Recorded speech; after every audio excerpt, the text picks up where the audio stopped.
parasympathiques, par des fibres activatrices qui utilisent l'acétylcholine et des fibres inhibitrices qui utilisent le NO et le VIP. Et ce qui se produit quand on active ou quand on initie une déglutition, c'est que les fibres activatrices cholinergiques voient leur activité diminuer et les fibres inhibitrices, au contraire, voient leur activité renforcée. Donc la contraction musculaire disparaît, le sphincter inférieur de l'œsophage s'ouvre jusqu'à l'arrivée de l'onde péristaltique, et quand elle est arrivée, il se referme.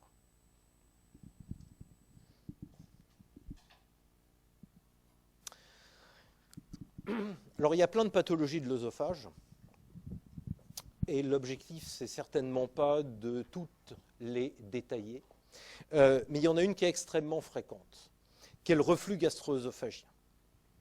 C'est-à-dire la remontée dans l'œsophage de liquide gastrique qui est la conséquence d'un sphincter inférieur de l'œsophage qui ne remplit pas son rôle de sphincter fonctionnel. Donc ça peut arriver absolument chez tout le monde de manière épisodique et c'est pas grave, c'est un peu désagréable au moment où ça se produit, mais c'est pas grave. Il y a des gens chez qui ça se produit de manière extrêmement fréquente et répétée, et ça peut avoir des conséquences sur la structure de l'œsophage lui-même, qui est un épithélium qui peut recevoir beaucoup de choses et encaisser beaucoup d'agressions, mais qui fait très mal face à des agressions acides. Or, le liquide gastrique est acide. Alors, tout ce qui favorise le sphincter inférieur de le reflux, c'est ce qui favorise la relaxation du sphincter inférieur de l'œsophage, donc ce qui favorise la libération de VIP ou de NO. Et parmi les choses de consommation courante qui favorisent la relaxation du sphincter inférieur de l'œsophage, il y a la nicotine. Et puis, il y a les bases xanthiques. Les bases xanthiques qui sont contenues dans le café, mais malheureusement aussi dans le chocolat. Et donc, manger du chocolat, en tout cas en quantité suffisante, c'est se mettre dans des conditions dans lesquelles on favorise le sphincter inférieur de l'œsophage. Donc si j'ai un conseil à vous donner, si vous êtes des amateurs de chocolat, il ne faut pas manger le chocolat couché. Parce que là, quand on est couché, il n'y a en plus pas l'obstacle gravitationnel à la remontée du liquide gastrique. Il ne faut surtout pas manger du chocolat la tête en bas.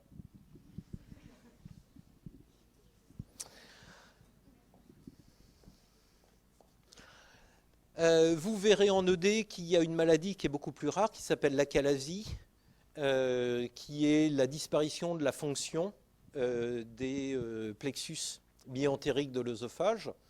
Et un œsophage qui a perdu toute une partie de ses plexus mi-entériques, c'est un œsophage qui est plus capable de transmettre une onde péristaltique. Donc au lieu d'être une structure qui va conduire quelque chose, ça va se transformer en une structure qui va se comporter comme un obstacle. Et ce que fait l'œsophage en amont de cet obstacle, c'est qu'il essaie de le franchir. Donc il se contracte de manière renforcée et fréquente, de manière à franchir un obstacle qu'il n'arrive pas à franchir. Donc de cette manière-là, il va se dilater, et en se dilatant, il va augmenter sa capacité à accueillir des aliments. Et dans les formes évoluées d'achalasie, on peut retrouver dans l'œsophage des aliments qui ont été consommés 36 heures avant et qui sont restés stockés dans cet œsophage qui s'est transformé en une énorme poche.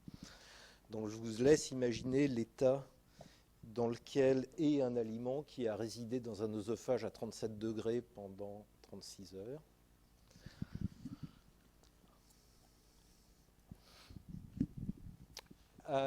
Vous aurez peut-être l'occasion de voir, pour ceux qui font des stages en gastro-entérologie, à quoi ressemble un œsophage en endoscopie.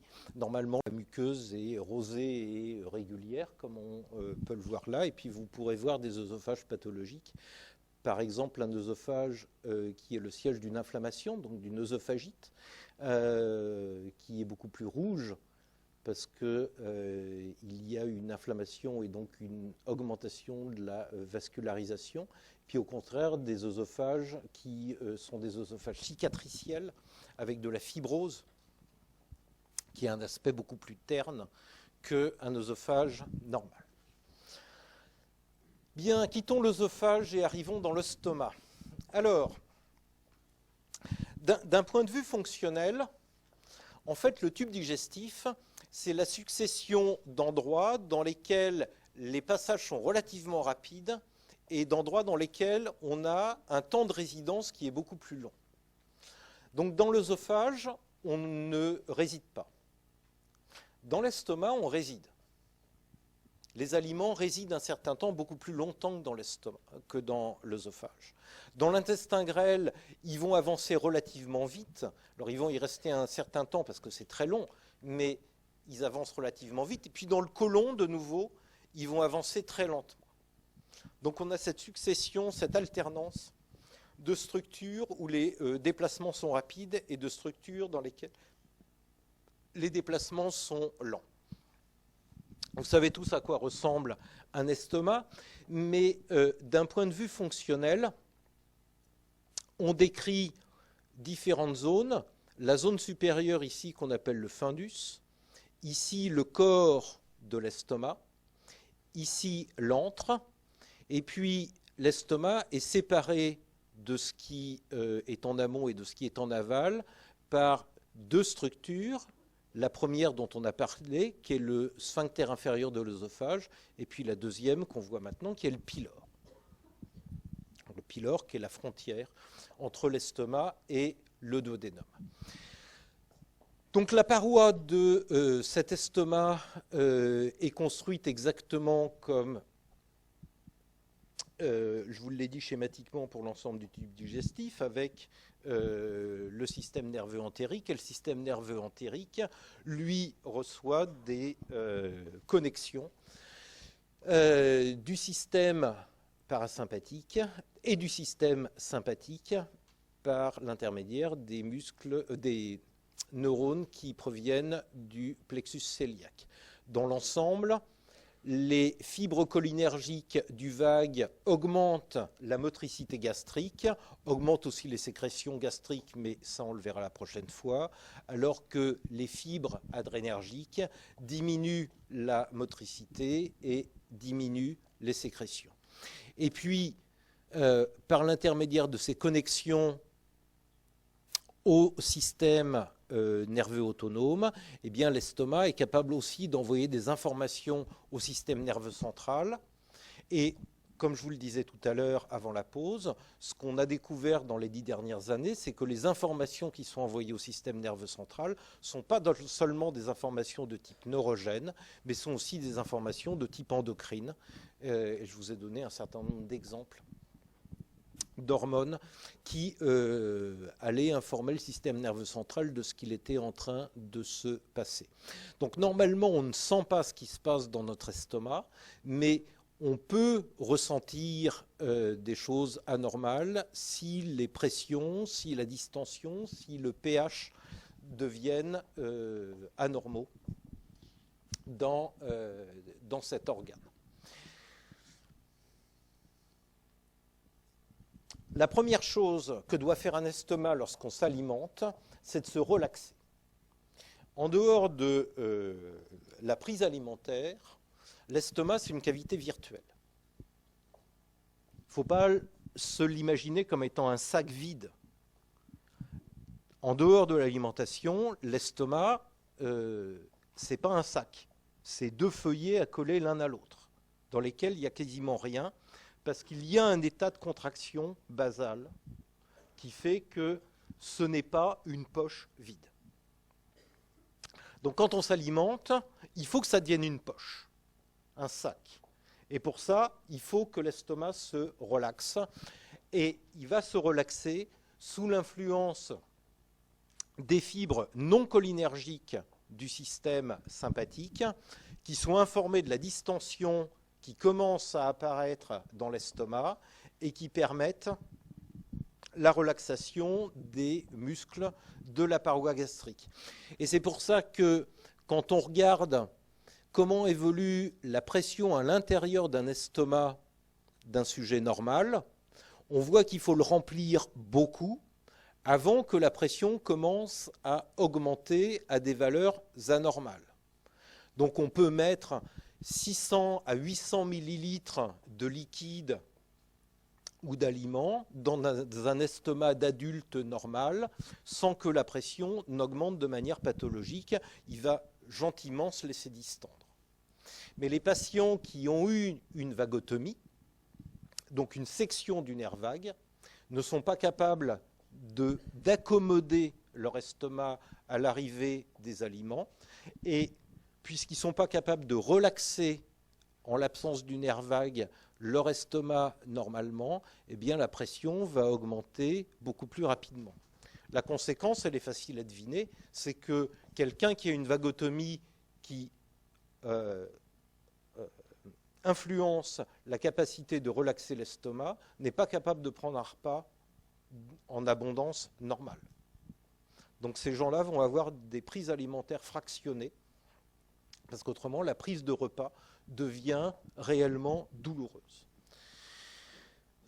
Et la deuxième chose, c'est que, une fois que l'estomac est rempli, il va falloir commencer à transformer tout ce qu'il contient en une bouillie qu'on puisse adresser au duodénum.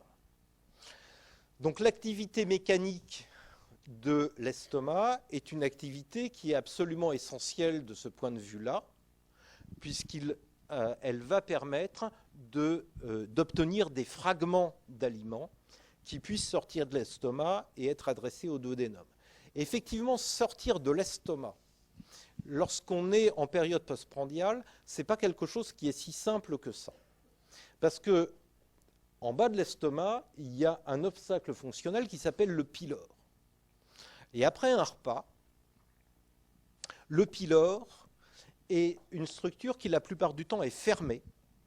Et quand elle va s'ouvrir pour ménager un petit canal d'au maximum quelques millimètres de diamètre.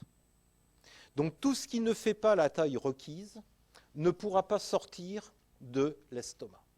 Donc cet estomac va se contracter à une fréquence d'à peu près 3 contractions par minute, et la plupart du temps contre un pylore qui est fermé.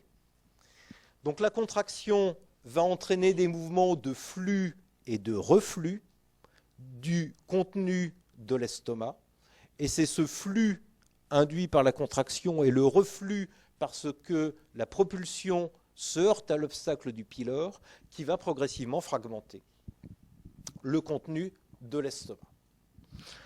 Quand ça va être devenu suffisamment petit, il va être possible de commencer à vidanger une partie, puis la totalité, de l'estomac en dehors de l'estomac vers le duodénum.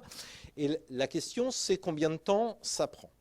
Eh bien, combien de temps ça prend, vous pouvez le voir ici, représenté dans une étude qui a consisté à administrer, dans cet exemple-là, c'était à des chiens, une mixture de morceaux de foie coupés en cubes, d'eau sucrée et de billes de plastique. Et puis, ils ont étudié en combien de temps l'estomac du chien vivant était capable de se débarrasser de tout ça. Et vous voyez que se débarrasser de l'eau sucrée, qui n'a pas besoin d'être tellement fragmentée, ça va relativement vite. Se débarrasser du foie coupé en cubes, ben ça prend un peu plus de temps parce que le foie coupé en cubes, il faut le fragmenter. Et puis les billes de plastique, eh ben, les billes de plastique, elles ne sortent pas. Exactement comme les noyaux de cerises. Quand vous mangez des cerises avec les noyaux ne sortent pas de l'estomac parce qu'un noyau de cerise, c'est quand même beaucoup plus gros que les quelques millimètres d'ouverture du pylore. J'en vois qui commence à pâlir en imaginant que depuis l'été dernier, ils ont des noyaux de cerises qui résident dans leur estomac.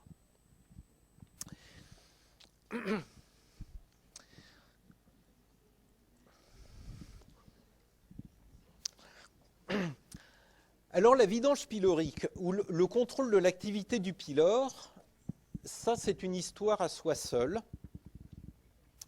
D'abord parce que c'est un endroit qui fait mentir la règle, qui est que la couche circulaire et la couche longitudinale